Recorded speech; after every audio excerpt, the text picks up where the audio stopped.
الله أكبر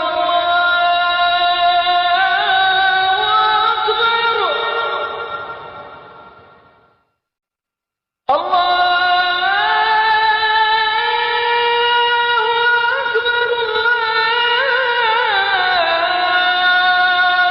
أكبر الحمد للہ والصلاة والسلام علی رسول اللہ وعلی آلہ وصحبہ ومن والاه وبعد۔ محترم بزرگوں، دوستوں اور بھائیوں، شروط الصلاۃ یعنی نماز کی شرطوں سے متعلق سلسلہ دروس کا پہلا درس گزر چکا ہے، جو کہ دخول وقت سے متعلق تھا، یعنی پنجگانہ نمازوں میں سے ہر نماز کو اس کے مقررہ وقت پر ادا کرنا۔ اگر کوئی شخص کوئی نماز مقررہ وقت سے پہلے ادا کرتا ہے تو اس کی نماز نہیں ہوتی ہے، وہ باطل ہو جاتی ہے۔ آج کے اس درس میں انشاءاللہ العزیز نماز کی ایک دوسری شرط طہارت پر گفتگو ہوگی۔ طہارت یہ عربی زبان کا لفظ ہے جس کے معنی لغت میں پاکی اور صفائی و ستھرائی کے ہیں۔ پاکی اور صفائی ستھرائی کو طہارت کہا جاتا ہے۔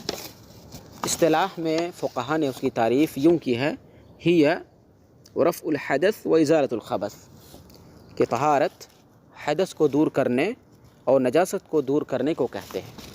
تو اس تعریف میں دو جز ہے، رفع الحدث ایک جز اور دوسرا جز اس کا ہے ازالۃ الخبث، یعنی اس تعریف میں دو پارٹ ہیں، پہلا پارٹ رفع الحدث اور دوسرا پارٹ ازالۃ الخبث ہے۔ تو ہم اس ویڈیو میں صرف جو پہلا جز ہے رفع الحدث اسی پر بات کریں گے، اور اگلے درس میں انشاءاللہ نجاست سے متعلق بات ہوگی۔ تو رفع الحدث یعنی حدث کو دور کرنا۔ تو حدث کیا ہے؟ حدث کی تعریف کرتے ہوئے فقہا نے یوں لکھا ہے کہ ہوا وصف معنوی قائم بالبدن، وصف معنوی قائم بالبدن یمنع من الصلاة ونحوها مما یشترط لها الطہارہ، کہ حدث ایک معنوی وصف ہے جو کہ بدن سے متعلق ہوتا ہے، جو نماز سے روک دیتا ہے یا ہر اس چیز سے روک دیتا ہے جس کے لیے طہارت شرط ہے، جیسے طواف ہے یا ایک قول کے مطابق مصحف کو چھونا ہے۔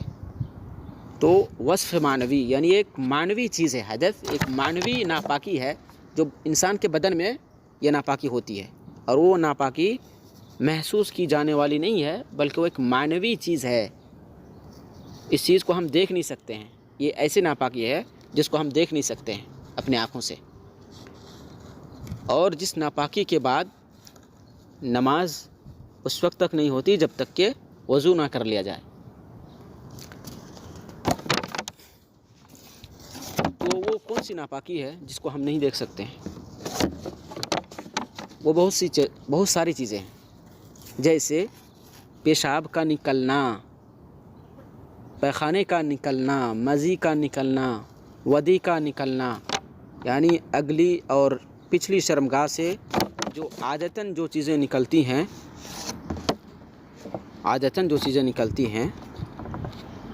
ان تمام چیزوں کے نکلنے کو ہم حدث کہہ سکتے ہیں، اس تمام چیزوں کے نکلنے کو ہم حدث کہتے ہیں۔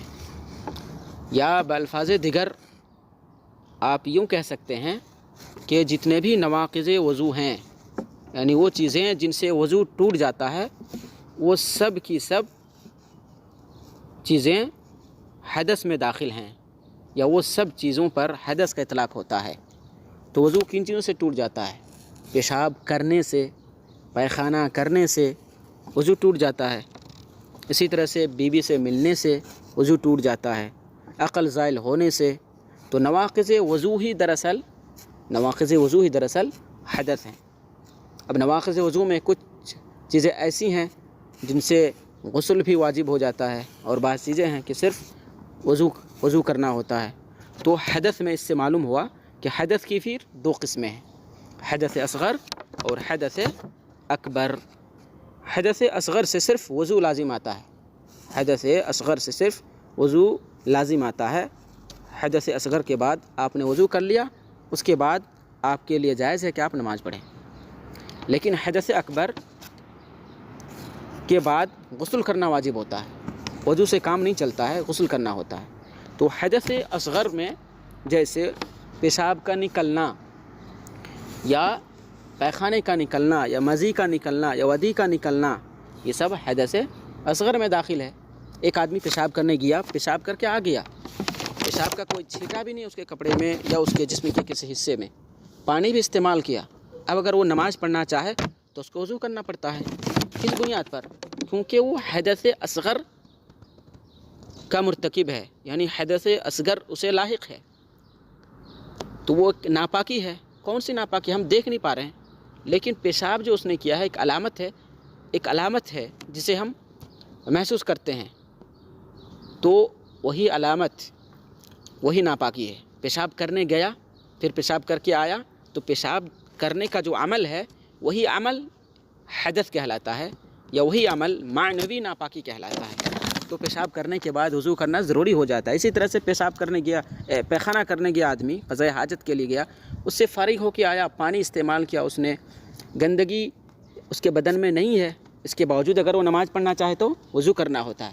تو اسی پیخانہ کرنے کے عمل کو حدث کہتے ہیں یا حدث اصغر کہتے ہیں، یا اس کو ہم اپنی زبان میں معنوی ناپاکی کہہ سکتے ہیں۔ تو حدث اصغر بہت ساری چیزیں ہیں، حدث اصغر میں بہت ساری چیزیں داخل ہیں، جیسے پیشاب کا نکلنا ہے، پیخانے کا نکلنا ہے، مزی کا نکلنا ہے، ودی کا نکلنا ہے، عقل کا زائل ہو جانا ہے، یا نیند ہے، گہری نیند ہے، تو یہ سب حدث اصغر میں داخل ہے۔ دوسری قسم حدث کی حدث اکبر ہے، یعنی حدث اکبر لاحق ہو جانے کے بعد غسل کرنا واجب ہوتا ہے۔ اس میں 3 چیزیں ہیں، جنابت، حیض اور نفاس۔ جنابت میں 2 چیزیں ہیں، یا تو آدمی محتلم ہو، یعنی آدمی سو جائے، پھر اس کے بعد کوئی خواب دیکھے اور منی خارج ہو جائے تو اس کو احتلام ہونا بولتے ہیں۔ تو آدمی اگر محتلم ہو، آدمی کو احتلام ہو جائے تو اس کے بعد اس کو نہانا پڑے گا۔ یا آدمی اپنی بیوی سے ہم بستری کی اور منی کا خروج ہو گیا تو اس کو نہانا پڑے گا۔ یا دوسری چیز جنابت میں یہ بھی داخل ہے کہ آدمی اپنی بیوی سے ہم بستری کی ہے لیکن منی نہیں نکلی ہے تو بھی غسل واجب ہے۔ یعنی بیوی سے اگر کوئی شخص ملتا ہے اور شرمگاہ سے مل جاتی ہے، مرد کی شرمگاہ عورت کی شرمگاہ سے مل جاتی ہے، تو صرف ملنے سے ہی غسل واجب ہو جاتا ہے، خواہ منی نکلے نہ نکلے۔ اگر نکلے تو بدرجہ اولا غسل واجب ہے، اگر نہیں بھی منی نکلے ہیں، بیوی کی شرمگاہ سے مرد کی شرمگاہ مل گئی ہے تو بھی غسل واجب ہے۔ تو جنابت میں مرد عورت دونوں شامل ہیں، مرد عورت جنابت میں دونوں شامل ہیں، یعنی منی کا نکلنا، آدمی یا تو احتلام آدمی کو ہو جائے یا بیوی سے ہم بستری کرے یا ناجائز طریقے سے آدمی منی نکالے، تو ایسی صورت میں آدمی پر غسل کرنا واجب ہو جاتا ہے۔ تو اسے ہی حدث اکبر کہتے ہیں، حدث اکبر کہتے ہیں۔ اسی طرح سے حیض ہے، تو حیض کی مدت ختم ہو جانے کے بعد حیض کا ایک مخصوص وقت ہوتا ہے، اس وقت کے ختم ہونے کے بعد جب حیض بند ہو جائے تو غسل کرنا عورت پر واجب ہے۔ غسل کیے بغیر عورت پاک نہیں ہوتی ہے۔ ایسا نہیں ہے کہ عورت کا حیض آنا بند ہو گیا تو پاک ہو گئی، نہیں، پاکی کے بعد حیض آنے کے بعد، حیض ختم ہو جانے کے بعد، حیض کے اختتام پر عورت کو غسل کرنا واجب ہے پاکی حاصل کرنے کے لیے، بغیر غسل کے پاک نہیں ہوگی۔ اسی طرح سے نفاس، یعنی ولادت کے بعد، بچے کی پیدائش کے بعد عورت کو خون آتا رہتا ہے، اسی خون کو نفاس کا خون کہا جاتا ہے۔ تو نفاس کے اختتام پر، نفاس کا خون آنا جب بند ہو جائے اس کے بعد عورت کو نہانا ضروری ہے، پاکی حاصل کرنا ضروری ہے۔ بغیر نہائے صرف خون آنا بند ہو جائے تو اس سے عورت پاک نہیں ہوتی ہے۔ ایسا نہیں ہے کہ خون آنا بند ہو گیا تو عورت پاک ہو گئی، نہیں، اور خون آنا جب بند ہو جائے تو اس کے بعد عورت کو نہانا ضروری ہے تاکہ وہ پاک ہو جائے اور وہ نماز پڑھ سکے۔ تو حدث ایک معنوی چیز ہے یا معنوی ناپاکی ہے جس کو ہم اپنے آنکھ سے نہیں دیکھ سکتے ہیں، اور اس کو ہم نے مثالوں سے آپ کو سمجھایا۔ ٹھیک ہے، طہارت شرط ہے نماز کے لیے، اس کی دلیل کیا ہے؟ یا حدث سے ایک معنوی ناپاکی سے پاکی حاصل کرنا نماز پڑھنے کے لیے ضروری ہے یا شرط ہے، اس کی دلیل کیا ہے؟ اس کی دلیل، سب سے پہلی دلیل اجماع ہے، یعنی اس پر تمام اہل علم کا بلکہ تمام مسلمانوں کا اتفاق ہے کہ طہارت حاصل کرنا نماز پڑھنے کے لیے شرط ہے، اس پہ اجماع واقع ہے۔ ابن بطال نے صحیح بخاری کی شرح میں اجماع نقل کیا ہے، اس کے علاوہ بھی بہت سارے ائمہ نے اجماع نقل کیا ہے۔ قرآن سے اس کی دلیل اللہ رب العالمین کا یہ قول ہے جو کہ سورہ مائدہ آیت نمبر 5 میں ہے، بسم اللہ الرحمن الرحیم، یا ایھا الذین آمنوا اذا قمتم الی الصلاۃ فاغسلوا وجوہکم وایدیکم الی المرافق وامسحوا برؤوسکم وارجلکم الی الکعبین وإن كنتم جنبا فاطهروا وإن كنتم مرضى أو على سفر أو جاء أحد منكم من الغائط أو لامستم النساء فلم تجدوا ماء فتيمموا صعيدا طيبا فامسحوا بوجوهكم وأيديكم منه، کہ اے اہل ایمان، جب آپ لوگ نماز پڑھنے کا ارادہ کیجئے تو فاغسلوا وجوہکم، تو اپنے چہروں کو دھو لیجئے، وأيديکم، اپنے ہاتھوں کو دھو لیجئے، إلی المرافق، کوہنی تک، وامسحوا برؤوسکم، اپنے سروں کا مسح کیجئے، وارجلکم، اپنے پیروں کو دھو لیجئے، الی الکعبین، ٹخنے تک، وان کنتم جنبا، تو یہ جو ترجمہ آپ نے سنا، اذا قمتم الی الصلاۃ فاغسلوا وجوہکم وایدیکم الی المرافق وامسحوا برؤوسکم وارجلکم الی الکعبین، یہ ہاتھ، یہ پیر دھونا اور چہرہ دھونا اور سر کا مسح کرنا، اس کو اصطلاح میں ہم وضو کرنا کہتے ہیں۔ اذا قمتم الی الصلاۃ، جب نماز پڑھنا چاہیں آپ تو ایسا کیجئے، یہ مخصوص اعضاء دھو لیجئے، اور ان مخصوص اعضاء کے دھونے کو ہم وضو سے تعبیر کرتے ہیں۔ تو یہ آیت اس بات کی دلیل ہے کہ نماز کے لیے وضو شرط ہے۔ تو یہاں تک الی الکعبین تک، اذا قمتم الی الصلاۃ سے لے کر الی الکعبین تک، یہ حدث اصغر سے پاکی حاصل کرنے کا طریقہ ہے، یعنی وضو کب لازم آتا ہے؟ حدث اصغر کے بعد، تو حدث اصغر سے پاکی حاصل کرنے کی دلیل ہے یہاں تک۔ وَإِن كُنتُمْ جُنُبًا فَطَّهَّرُوا، اور اگر آپ لوگ جنبی ہو جائیں، فَطَّهَّرُوا، تو طہارت حاصل کیجئے۔ جنبی ہونا یہ حدث اکبر ہے، جنبی ہونا حدث اکبر ہے، جیسا کہ گزر چکا ہے۔ فَطَّهَّرُوا، تو طہارت حاصل کیجئے، اور اس کی طہارت حاصل کرنے کا طریقہ کیا ہے؟ غسل کرنا ہے، وضو سے کافی نہیں ہے۔ وَإِن كُنتُم مَرْضَىٰ أَوْ عَلَىٰ سَفَرٍ أَوْ جَاءَ أَحَدٌ مِّنكُم مِّنَ الْغَائِطِ أَوْ لَامَسْتُمُ النِّسَاءَ فَلَمْ تَجِدُوا مَاءً فَتَيَمَّمُوا صَعِيدًا طَيِّبًا۔ اس کے بعد اللہ رب العالمین بندوں پر تخفیف کرتے ہوئے فرماتے ہیں کہ اگر آپ لوگ مریض ہوں یا سفر پر ہوں یا قضاء حاجت کے بعد کوئی شخص آیا ہو یا مباشرت اپنی بیوی سے یا ہم بستری اپنی بیوی سے کیا ہو، فَلَمْ تَجِدُوا مَاءً، اور پھر آپ لوگوں کو پانی نہ ملے، تو کیا کریں؟ فَتَيَمَّمُوا صَعِيدًا طَيِّبًا، تو پاک مٹی سے تیمم کر لیجئے۔ یعنی پانی نہ ملنے پر یا مرض اور بیماری میں اضافے کا جب ڈر ہو تو آدمی پانی کا استعمال نہ کرے بلکہ تیمم کر لے۔ یہ آیت ہے اس بات کی دلیل، یہ آیت اس بات کی دلیل ہے کہ نماز کے لیے وضو شرط ہے۔ اسی طرح سے اگر غسل کی ضرورت ہے تو غسل بھی شرط ہے، یعنی طہارت حاصل کرنا شرط ہے۔ حدیث سے اس کی دلیل حضرت ابو ہریرہ رضی اللہ تعالیٰ عنہ کی حدیث ہے، جو کہ صحیح بخاری حدیث نمبر 6954 اور صحیح مسلم حدیث نمبر 225 ہے۔ حضرت ابو ہریرہ رضی اللہ تعالیٰ عنہ فرماتے ہیں کہ نبی اکرم صلی اللہ علیہ وسلم نے فرمایا، لا يقبل اللہ صلاة احدکم اذا احدث حتى يتوضأ، اللہ رب العالمین آپ میں سے کسی کی نماز قبول نہیں کرتا ہے، اذا احدث، جب وہ محدث ہو جاتا ہے، جب اسے حدث لائق ہو جاتا ہے، یعنی ناپاکی یا معنوی ناپاکی لاحق ہو جاتی ہے، حتی یتوضا، یہاں تک کہ وہ وضو کر لے۔ اذا احدث، جب حدث لاحق ہو جائے، یعنی معنوی ناپاکی انسان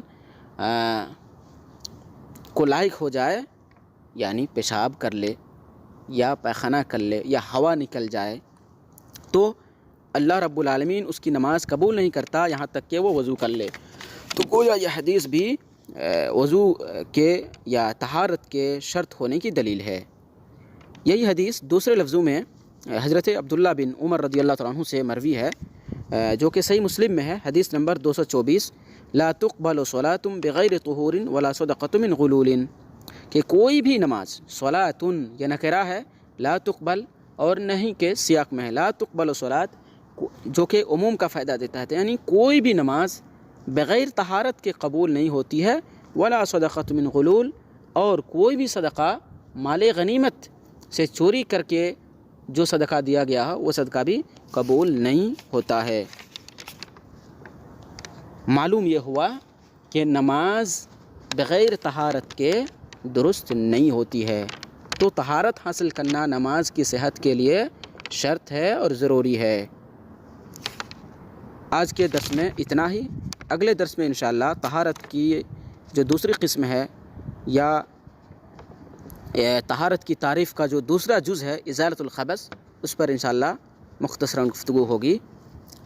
انشاءاللہ ہمارے ساتھ آپ لوگ بنے رہیے اور پھر نماز کی جو شرطیں ہیں اسے جانیں، بلکہ نماز کی تمام احکام کو جانیں، کیونکہ ایک انسان پر، ایک مومن پر شریعت کے احکام، ضروری احکام کی جانکاری واجب ہے، اور نماز ہر انسان پر فرض ہے، اس لیے نماز کے احکام کو جاننا بھی ہر انسان پر فرض ہے۔ اللہ رب العالمین ہمیں کہنے اور سننے کی توفیق کے ساتھ ساتھ عمل کرنے کی توفیق سے نوازے۔